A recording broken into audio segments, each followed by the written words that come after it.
Hi dear guys and girls, Petra here.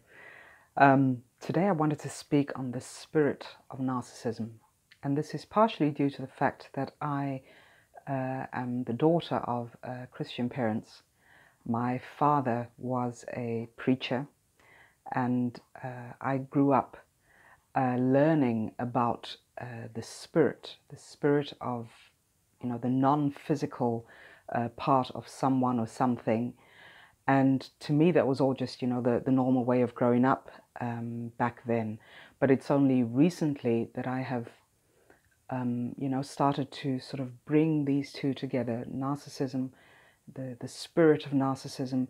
It's, you can, for example, when you speak of the spirit of Christmas, that is, it's a non-physical energy that gets everyone joyous and happy, or most people, of course, when you have not been dealing with narcissists, because then that sort of leaves a bad taste in your mouth, the spirit of Christmas, when you should be having fun together. But I digress. So when you speak of the spirit of something, it is the energy, the non-physical, that is very prevalent. And I just wanted to take a small bit from the Bible. I don't see myself still as a Christian, because I left the church when I was 16. But I like to consider myself a humanitarian. I believe in the good of others. I believe in my goodness, so that is how I try to conduct my life, is to be kind, to be loving, to be generous. So the spirit of goodness. But of course, when dealing with the narcissist, there comes a point where you have to stop spreading that spirit of love and generosity and kindness and understanding, because these people are out to get you. They are out to destroy you. So, you have to protect yourself. I mean, I love, as so many of you love to believe in the goodness of humanity. But especially with regards to this topic, there is no good in the spirit of narcissism. So I would just like to read a small scripture. And this is from 2 Timothy 3, verses 2. It says here, "But understand this, that in the last days there will come times of difficulty. For people will be lovers of self, lovers of money, proud, arrogant, abusive, disobedient to their parents, ungrateful, unholy, heartless, unappeasable, slanderous, without self-control, brutal, not loving good, treacherous, reckless, swollen with conceit, lovers of pleasure rather than lovers of God, having the appearance of godliness, but denying its power. Avoid such people." So as we all know, the Bible, or at least in my opinion, the Bible are all these stories from ancient times that were collected and bundled and put together. And back in the day, when people lived from their authenticity, from their spirit and from their soul, and less from their logic, from their ego, maybe that's a better word, less from their ego, they called what we today know as narcissists, they called the Jezebel spirit. So the demon, that's how they were described in ancient times, as the demon spirit, the demon of, or the spirit of treachery, the spirit of deceit, of lying, of creating discord in others' lives. So, of course, as I said, back in the day, in the ancient times, they were referred to as a spirit, that there was an evil spirit. And of course, now in 2017, we of course have the scientific name for that, and that is narcissistic personality disorder, of course. So, You know, spirituality cannot be proven. The spirit is the unseen, is something that cannot be touched, but it can be felt. And I think this is why it is so important when you are involved with a narcissist, you cannot always explain what has gone on. And even if you do explain it to those who do not know what narcissism is, people will not get it. Because it's not so much how you describe what they do, it is the feeling they give you. This is the spirit of narcissism that you are feeling. It is an uneasy, it is a non-peaceful energy that hangs around them. And this is why we become so paralyzed in the relationship with a narcissist, because there is something there that cannot be seen, but it can be felt. And this is also where your fear comes from. You know, the fear when you want to confront them, the fear of speaking up for yourself. This is the energy that they give off, and this is what we sense. So you can see it as a spiritual warfare that we are in. And you know, I'm not well versed in the Bible, but I do know that oftentimes there was spoken of spiritual warfare, where in the last days, as in the scripture that I just read, in the last days there will be a spiritual warfare. Now you can see that as evil against good. We see it in our schools, we see it in our governments, we see it in positions of power in society, that there is a constant warfare going on.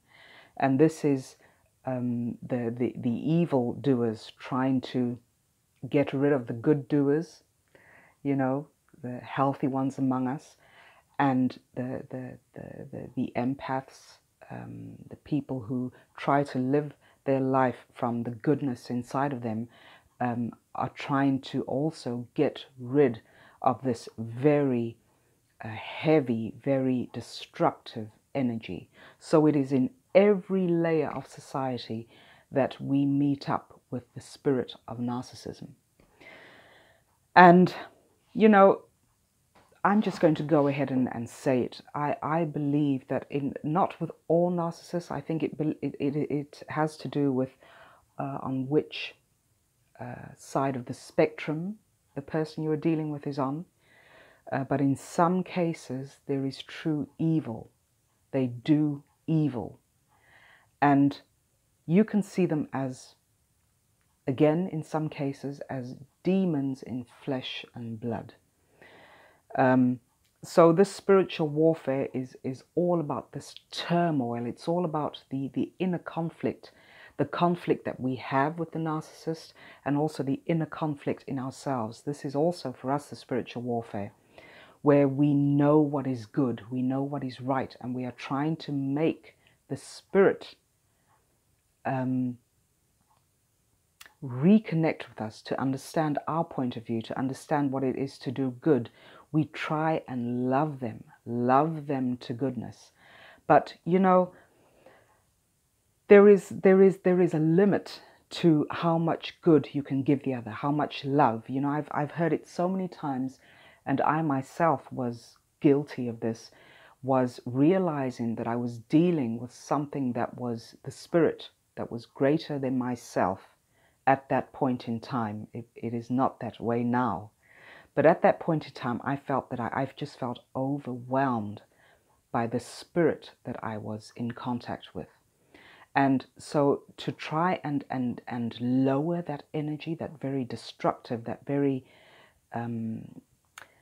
very tangible spirit almost, I would offer more love, more understanding, trying to love the person, trying to save the person back to health.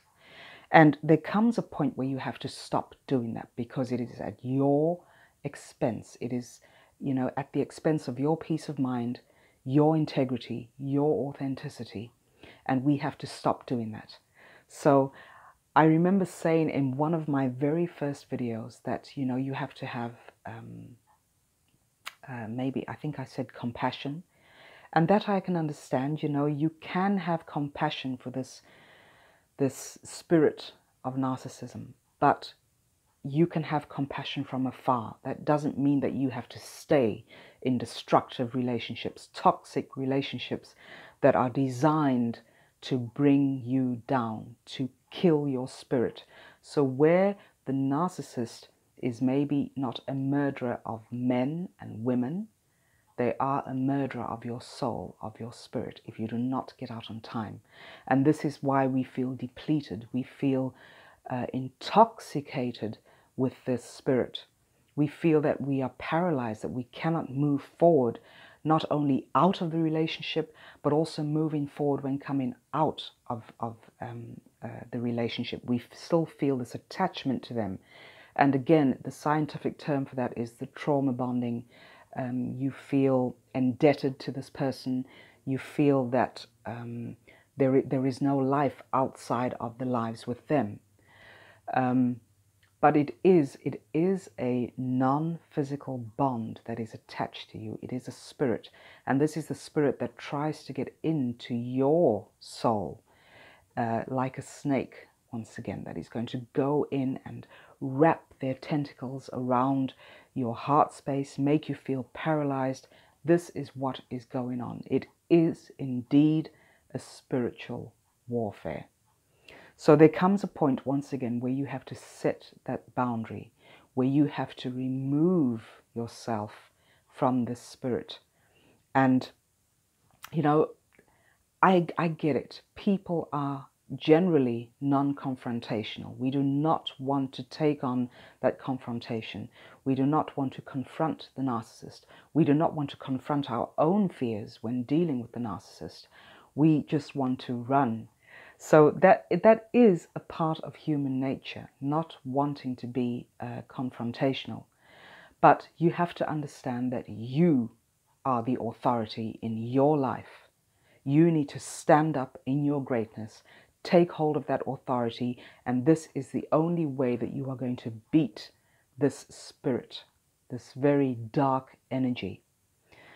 So it is separating yourself from the spirit, you know, where you can go into battle, but because the narcissist, the spirit of narcissism is so overwhelmingly great in an evil sense, you will never win from that. So you need to remove yourself from that situation, stand in your greatness, and save yourself. There is no point in trying to save this entity. It's just not going to happen. So you have to confront this in yourself, confront your own fears, and release those fears by moving on. So, you know, it is very true what is said it is very true what is said in the Bible verse that I just read, is that people will be lovers of self. This is what we see in narcissists. They are lovers of self. They are lovers of money, which is also in the scripture. They are proud and arrogant, abusive, disobedient to their parents, ungrateful, unholy, heartless, unappeasable, slanderous. They are without self-control. You know, we know in this day and age, for all of those that have, and all of us that are coming out of it, we know this to be true. We were actually given a warning from ancient times through the Bible that we had to be careful of these types of entities that are all around us. You know, I remember my dad often saying that he said, "I am not afraid of death." And I could not fathom this out. And I said, how can you not be afraid of death? You don't know what is on the other side. And, you know, he said, well, girl, we are living in hell at this very moment. He says, this planet called Earth is hell. That is what we are living in. He says, but he said, we become so accustomed to it that we are living through such numbness in our lives that we do not realize just how evil the world really is. And yes, there is good and there is evil in the world. He said, but you know, when you become so accustomed to that evil, It is very hard to break free from that. But when you become aware, I just remember my father saying this, when you become aware, then you need to take the responsibility of removing yourself from that situation, on focusing on the good in yourself and those who are truly willing to do good unto you. So he says, I'm not afraid of death, because I know on the other side of death, there is a whole different realm, a realm where we have to go through, or here on earth, we have to go through all the trials and tribulations of dealing with the spirit of narcissism, of dealing with all the hurts and all the anger and all the emotional pain that we go through. And he said, that is why we are put on earth, to learn from all of that, to go through the trial and tribulation. And it makes us so much stronger, he says, because when you leave this life, you are going to come into a realm that is peaceful. And of course, he was talking about those who try and or at least conduct themselves in the right way, in the healthy way, in an authentic way, from a place of love. So that now I can find comfort in that. My dad passed away 9 years ago. And now with me being my 44-year-old self and becoming wiser, I now fully understand what he was trying to say to me. I didn't get it back then. So, you know, I think this is what keeps me going when I think of the abuse that I endured through friends, toxic friends, through a toxic love relationship. It has made me so much stronger, as I've said in previous videos. You know, when you use that adversity, and adversity in this case being the spirit of narcissism, if you allow that adversity to help you strengthen and grow your wings so that you can soar into a different realm. And I'm not only talking about after death, I'm talking about going through this trial and tribulation and coming out the better for it, coming out stronger, knowing your true self, your authentic self, and moving on from there. Because that is what we are really put on earth for, to learn the lessons, to get the lessons.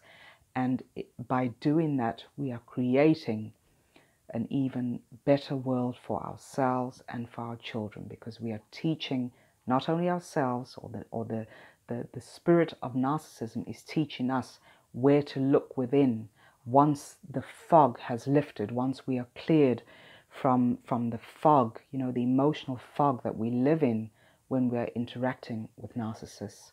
When that fog clears, you are able to look within, dig deeper, heal your own wounds, your own inner conflict, and move on from there. And by doing so, we are teaching our children how to handle that as well.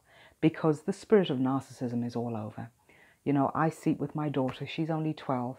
I see what she sometimes goes through at school. And I'm sure many of you can also relate to this, where there's this spirit that hangs around. The spirit of bullying is also very real, you know, and that is what a lot of children do at school. And when they become older, we talk of narcissism.